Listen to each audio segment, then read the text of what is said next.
Have you given your child something after retiring, then regretted it later? It's a tough thing to admit, but many parents enter retirement eager to give. Whether it's money, time, or responsibility, they offer what they can because they want to support their children, stay connected, and be helpful. But the truth is, not every gift is good. Some things once given can't be taken back. And when they're handed over too soon or without the right boundaries, they can leave you feeling empty, overlooked, or quietly resentful. In this video, we're going to walk through 7 things you should never give your child after retirement. Not because you don't love them, but because you want to protect your peace, your independence, and your long-term well-being. These are the kinds of decisions that can seem small in the moment, but turn into long-term regrets when reality sets in. Stay with us until the end, because you'll not only learn what to hold on to, but also how to set healthy limits that strengthen your relationships instead of straining them. If you're already retired or planning to be soon, this could save you years of heartache and help you feel more secure in the life you've worked so hard to build. Let's get started. Number 1, your retirement savings. One of the most generous but most dangerous gifts you can give your child after retirement is access to your savings. It often starts with good intentions. Maybe your child is going through a tough time financially, or they need help buying a home or paying off debt. You think, I have enough, and they need it more than I do. But here's the truth most people don't say out loud. Once your retirement money leaves your hands, it rarely comes back. And when it's gone, you're the one left vulnerable. Your retirement savings weren't built overnight. They came from years, decades of showing up, working hard, making sacrifices. That money isn't just currency. It's protection. It's peace of mind. It's what allows you to handle emergencies without panic, to enjoy life without guilt, and to age without fear of becoming a financial burden on someone else. What many parents underestimate is how fast unexpected expenses can show up in retirement. Medical costs, home repairs, long-term care. These things don't wait until you're ready, and they often cost far more than people expect. If you've already given large chunks of your savings to help your child, you may find yourself in a position where you have to ask for help. Something that can feel deeply uncomfortable when you thought you'd secured your future. There's also the emotional weight that can follow. Even if your child was thankful, even if they promised to pay you back, the dynamic changes. You might hesitate to say no next time, or you might feel unspoken pressure to keep helping even when it starts hurting you. Over time, that imbalance can quietly chip away at your dignity and at the relationship itself. And here's the thing, your children have more time to rebuild than you do.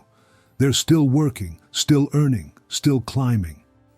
You, on the other hand, are in the phase of life where your focus should be on enjoying the years you've earned, not worrying about how to cover next month's bills. Helping your child isn't wrong, but it must come with clear limits. A one-time gift is very different from an open wallet. If you do choose to help, make sure it's an amount you can afford to never see again. And most importantly, never give away your financial safety net, because once it's gone, it's not your child who will feel the impact first. It's you. Number 2, ownership of your home. There's a common belief among retirees that putting the house in the child's name is a smart, generous thing to do.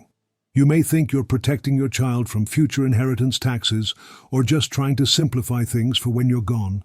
But giving away ownership of your home while you're still alive is one of the most misunderstood and risky decisions a parent can make. And it's one that too many come to regret.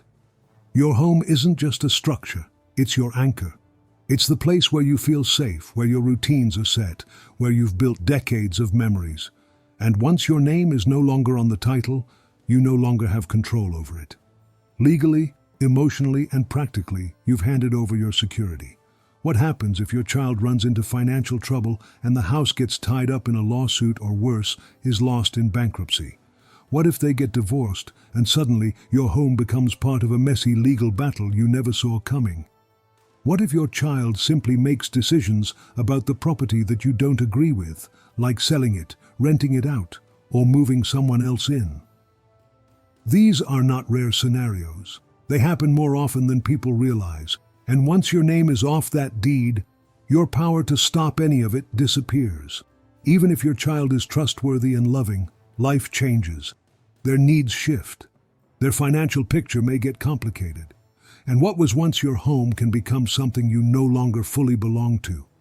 That sense of control, of agency, of being able to say, "This is mine, and I decide what happens here." Once that's gone, it's incredibly difficult to get back. And here's something that surprises many in some cases. Transferring your home can actually create tax problems or affect your eligibility for long-term care benefits.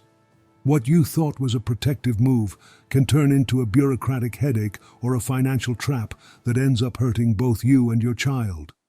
There are safer, smarter ways to plan for the future. Methods that still allow your child to inherit the home later on, but without you giving up control during your lifetime.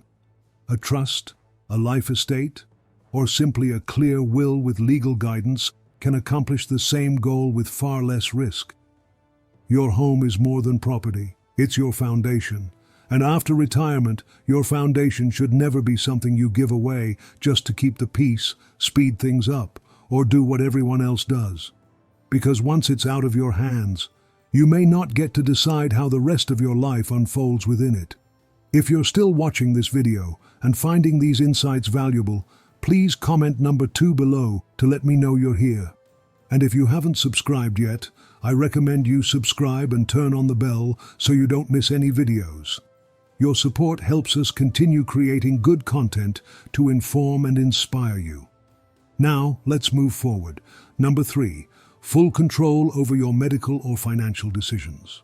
One of the most sensitive areas where many retirees give too much away too soon is in handing over full legal control, like power of attorney or financial authority, without clear boundaries. It often starts with trust. You believe your child will always have your best interest at heart, and you want to make things easier just in case. But when full control is given too early or too loosely, it can lead to consequences that are hard to undo. Power of attorney is important. It allows someone to make decisions on your behalf if you're ever unable to. But here's what many people don't realize. Once that power is granted, it can be used at any time, not just in an emergency.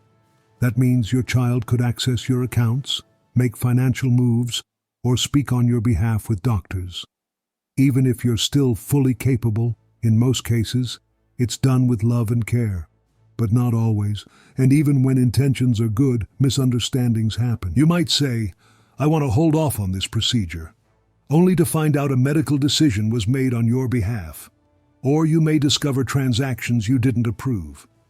Money shifted around, bills paid without your knowledge, investments moved. It's not always malicious.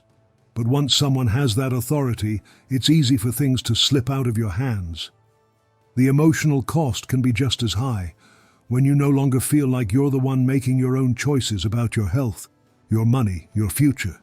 It can erode your confidence and independence.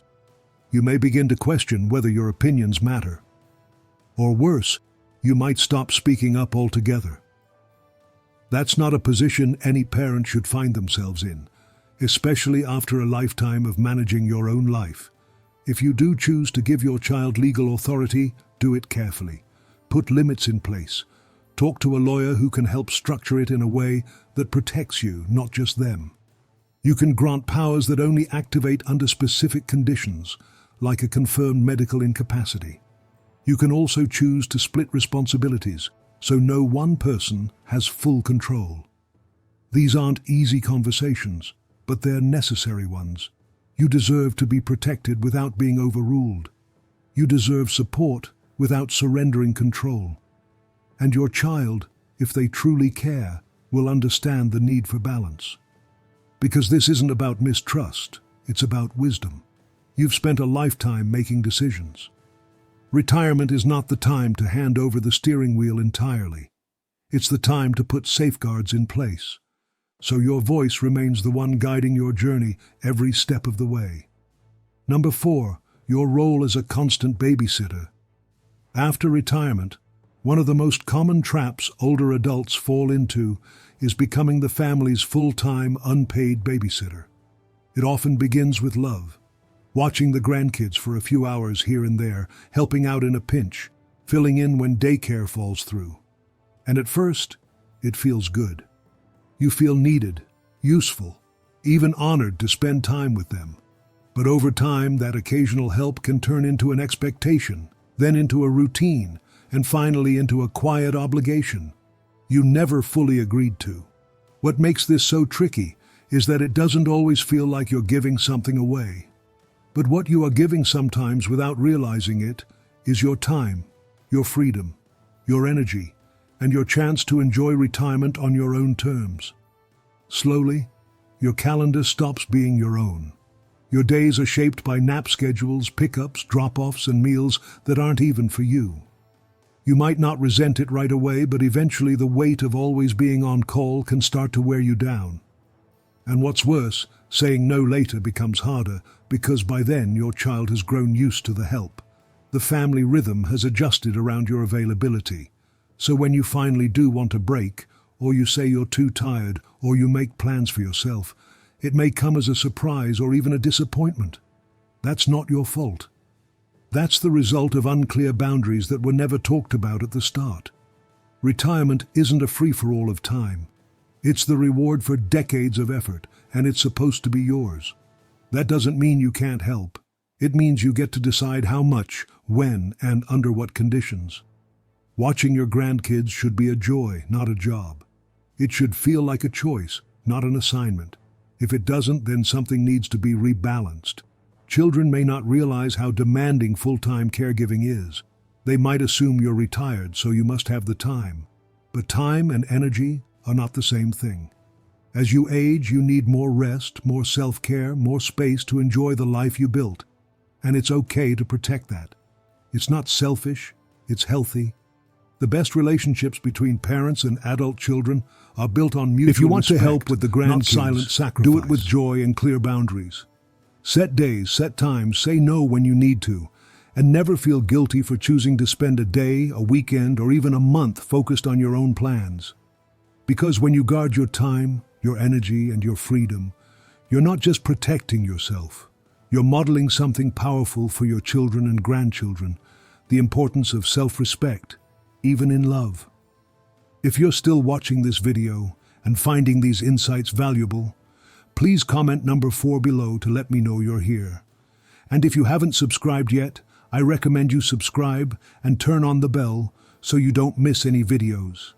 Your support helps us continue creating good content to inform and inspire you. Now let's move forward. Number 5, the burden of your debt. One of the most painful legacies you can unintentionally leave behind is debt, especially when it passes directly to your children. You may think it's my responsibility. I'll deal with it. And most of the time that's true. But depending on how accounts are structured, especially with co-sign loans, shared credit, or inherited obligations, your child may end up legally or emotionally burdened by debts they never agreed to carry. Let's start with something that happens more often than people realize: co-signing. You might have put your child on a credit card or car loan years ago to help them qualify. Or maybe they co-signed something for you out of love. But once both names are on the account, that debt becomes shared. If you become ill, lose track of payments, or pass away without clearing the balance, the financial and legal weight shifts to them immediately and sometimes without warning. Even in cases where your child isn't legally responsible, the emotional strain can be just as heavy. Sorting through bills, notices, and creditors after a parent's death or decline can feel overwhelming and frankly unfair. Instead of focusing on memories or closure, they're forced into a stressful tangle of paperwork and financial cleanup. And if your finances weren't clearly organized, that confusion can turn into tension between siblings, spouses, or even with themselves. Another overlooked burden is medical debt. You might think it disappears after death, but depending on state laws and how your assets are handled, outstanding balances can affect your estate and delay anything you hope to leave behind. A home, a savings account, Even sentimental valuables can get tied up while debts are resolved. And all of it falls on the shoulders of the people you love. What makes this so hard is that debt often carries shame. You may not want to talk about it. You may feel embarrassed, but silence only makes it worse. The earlier you get honest about your financial situation with yourself and with a trusted advisor, the more you can do to reduce the long-term impact on your child. There are steps you can take now. Avoid adding anyone to your accounts unless absolutely necessary. Cancel unused credit lines. Make a plan to pay off or consolidate what you owe. And perhaps most importantly, leave behind clear instructions so your child knows what exists, what's been handled, and what to do next. You don't owe your child a perfect financial legacy, but you do owe yourself the chance to release them from hidden burdens they didn't sign up for. The fewer loose ends you leave, the lighter their load will be and the more peace you'll both have. You gave them life, support, and love. Don't unknowingly give them the stress of untangled debt too. Clean it up now, not for their sake alone, but for yours. Number 6, control over your living arrangements. One of the most subtle yet deeply impactful ways people lose their independence after retirement is by surrendering control over where and how they live. It can start with a well-meaning suggestion from a child. Why wouldn't it be easier if you just lived with us? And on the surface, it sounds thoughtful, even comforting. But what often goes unspoken is how quickly that arrangement can erode your sense of freedom, dignity, and choice. When you give your child full say over your living space, you also give up control over your daily rhythms. You might find yourself adjusting to their routines, their expectations, their home dynamics. Maybe your favorite chair doesn't fit. Maybe you feel awkward walking into the kitchen. Maybe you start asking permission to do things you've done freely for decades. That sense of home where you can just be yourself can quietly disappear. Even moving into a home they choose for you, an apartment, a retirement community, even an assisted living center can feel like a loss when it's not a decision you made yourself. You may nod in agreement at first, trying to avoid being a burden. But as the weeks go on, you may notice a quiet sadness creeping in. You miss your old garden, your neighbors, your independence, and sometimes your child doesn't even realize what they took away. They thought they were helping. But the cost to your identity can be enormous. This isn't about rejecting help, it's about protecting your voice. You have every right to decide where you live, how you decorate, who visits, and what routines shape your day. Even if you need physical support, you still deserve emotional agency. Your home, whether big or small, private or shared, should reflect your choices, not just your limitations. And the danger of handing over that control isn't always immediate. At first, things may seem fine, but then you find yourself avoiding conflict, staying quiet when something bothers you, or feeling like a guest in your own life. That's not peace. That's quiet resentment, and over time, it eats away at your confidence. If living with your child works for both of you, and was your decision, wonderful. But if it was a choice made for you, not by you, it may be time to revisit the conversation. You're allowed to set boundaries. You're allowed to say, I'd rather stay in my own place, or I want to explore different options. And you don't have to justify that. You've earned it. Living arrangements should be supportive, not suffocating. They should honor who you are, not just what you need. Because after all the years you spent building your life, you deserve a space where you still feel like yourself, fully, freely, and without apology. If you're still watching this video and finding these insights valuable, please comment number 6 below to let me know you're here. And if you haven't subscribed yet, I recommend you subscribe and turn on the bell so you don't miss any videos. Your support helps us continue creating good content to inform and inspire you. Now let's move forward. Number 7, your peace of mind. This last one isn't about money or things. It's not about where you live or what you give. It's about your inner world, your calm, your sleep, your ability to look out the window in the morning and feel at peace with your life. Too often, after retirement, people hand that over without even realizing it. And the main way they do it by taking on their children's problems as their own. You may think you're just being a good parent, listening, helping, stepping in when they're struggling. But there's a line between being supportive and being consumed. When you carry your adult child's stress, their arguments, their debts, their drama, you slowly trade your own peace for their chaos. And after a while, you start waking up tired. Not because of your age, but because your mind never got to rest. Peace of mind in your later years is something you earn. You worked for it. You endured enough. You're allowed to be free from daily worry. But it takes boundaries to protect it.